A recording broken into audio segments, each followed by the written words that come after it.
Welcome back. Now, last week, Hollywood actor Barry Keoghan opened up about his ADHD diagnosis for the first time. ADHD can have a significant impact on individuals' life, but can often be misunderstood. Yes, and joining us now to discuss the condition is Professor Fiona McNicholas, consultant child and adolescent psychiatrist, and Claire Twomey, who was diagnosed with ADHD when she was 28. Good morning to you both. Thank you very much for joining us this morning. Fiona, can we start with you and tell us and explain what is ADHD? It's a neurodevelopmental condition, and typically there'd be three main difficulties that the individual would have. Problems with hyperactivity, impulsivity and inattention.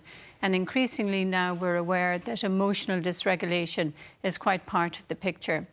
It's typically first identified in childhood, although we realise now that many of those are missed and that you're beginning to see a real increase in adults coming forward, recognising that they've had these long-term difficulties in their lives. I think that the prevalence is quite high. It would affect about 6 to 7% of children, and that's worldwide. So in the countries where you have data, there's the same prevalence rate.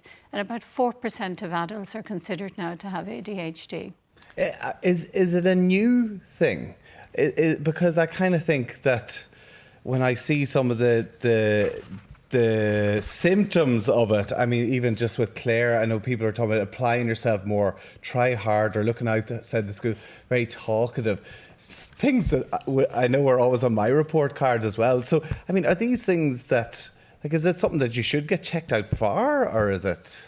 So it's not new in that if you go back to the literature, the academic literature, there have been case reports of very similar cases from the 30s, 1930s. But with medicine, and the more you research, the more you realise that there's a cluster of symptoms that have a definitive type of trajectory and a poor outcome. I mean, you only treat something if there's impairment associated with it.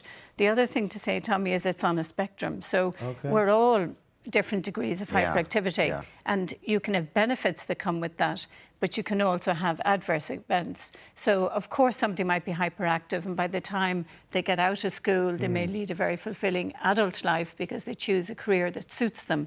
So there's no impairment there, so you wouldn't be giving it a diagnosis as such. But so it's not new, but we're certainly more research lets us know how important it is to treat. And Claire, you were only diagnosed when you were 28. So what were the signs then? Why did you go for the diagnosis? My 20s were extremely chaotic and I suffered badly with my mental health. And I had done counselling and CBT and psychotherapy, and I had been medicated with antidepressants and anti-anxiety tablets. And I reached a certain point and I was like, okay, so things have settled, but there were other things like the emotional dysregulation that Fiona is speaking about there. I didn't discover that until my 20s. And I wondered, you know, what else? There was something still not right. My mum at the time had said that she had thought this about me when I was in school, but because I wasn't a boy and I wasn't bold or aggressive or extremely hyperactive in terms of running around the classroom, like my hyperactivity would have been fidgeting and cognitively. So I went in search of an assessment at the time and got told on the day, we're diagnosing you with ADHD. And what does that mean then? So is there treatment for it? So at the time, I was very fortunate. You know, the year that I went for assessment, there was a clinic, there was a hub in St. Patrick's Mental Health Hospital, and they had a multidisciplinary team. So I was supported on a path of exploring medication, so that I could discover what was the right brand and the right dose for myself. And it was through that clinic that I was introduced to an ADHD coach. So I worked with a coach for 2 years, where we pulled absolutely everything back to discover what my strengths were, what kind of, so that I could learn how my brain works and then put things in place in an educational environment that worked for me and my type of learning style and my brain's function. I returned to college after, like post-diagnosis, and had a completely different experience from my childhood and from the first time around that I went to college. Why? Well, in school, I would have been very daydreamy, talkative, bored, right? So ADHD, I like to talk about it in the terms of it's not really an attention deficit, it's an attention dysregulation, right? It's a deficit of interest. So ADHDers can, you know, they're really, as Fiona was mentioning about people leading lives into their adulthood, they're really, really successful, really, really capable, but certain environments are too structured and rigid for them to function. So when I was in school, you know, things like maths and reading out loud, they caused serious anxiety in me because questions were followed and I couldn't recall what I had just learned because I needed time to read and process what I had just read.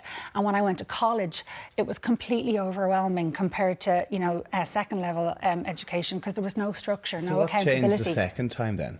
So I learned what ADHD was, how my brain worked, and I began to advocate for myself. I had strategies and coping mechanisms, you know, the biggest thing that I talk about was that I stopped trying to be neurotypical and I allowed myself to be neurodiverse. What's that? What's that mean? So neurotypical is somebody who would have a typical type of brain. And so what did you do though that was different the second time round? So when I went back to college, I would have let my tutors know that I would have had ADHD.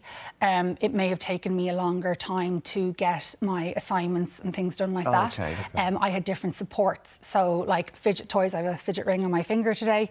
When I was trying to do assignments, I would have you know, music like binaural beats playing in the background. My environment really impacted how I could focus and concentrate. And things like sleep and food, like ADHDers find those things really challenging, but all of those things have been put in place for myself through my coaching, which meant that I was in a much healthier, and also my self-esteem, right? I had a completely different story and belief about myself, and I knew that I could do this, so I kept going. Very good. I mean, and Fiona, I mean, we think of hyperactivity as one of the main signs, and we see that you even mentioned it, a bold child, because they're hyperactive, running around, and sort of, oh, look at that child's very bold. What are the signs are there, and what parents should look out for? Being overactive, I mean, to the point of parents would describe it like a bunny, you know, the ever-ready bunny that never stops. But the biggest thing is when they go to school that they have difficulty concentrating, focusing, remembering to bring items to and from, and sitting down and applying themselves to the homework. They often delay doing it and they suffer in terms of academic decline. Teachers will often bring that to the parents' attention because the parents adapt at home and they try their best. You know, they'll run the kid out in the garden, they'll take them for walks, they'll manage the lifestyle a little bit better.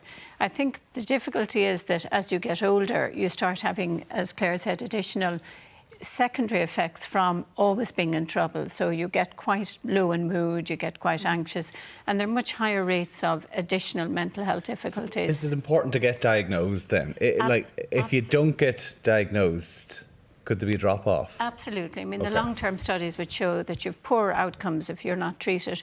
But I think we all knew about the mental health outcomes, but what we're increasingly seeing now is that adults with ADHD die 13 years younger, earlier than people without ADHD. So the longer studies that are looking at, and they're for the sorts of things you mentioned. Can I ask you why? It's the increase in cancers, increase in cardiovascular problems, increase in dementia. It's all the lifestyle choices that go with being impulsive, not thinking through things that are higher risk. It's very interesting. Yeah, we'd love to hear from people at home. Is this something that you maybe suffer from, that you'd like to get more information on as well? Get in touch at 0896 111. Professor Fiona McNicholas, a consultant child and adolescent psychiatrist, and Claire Twomey, thank you so much for coming in and talking to us this morning. Really interesting.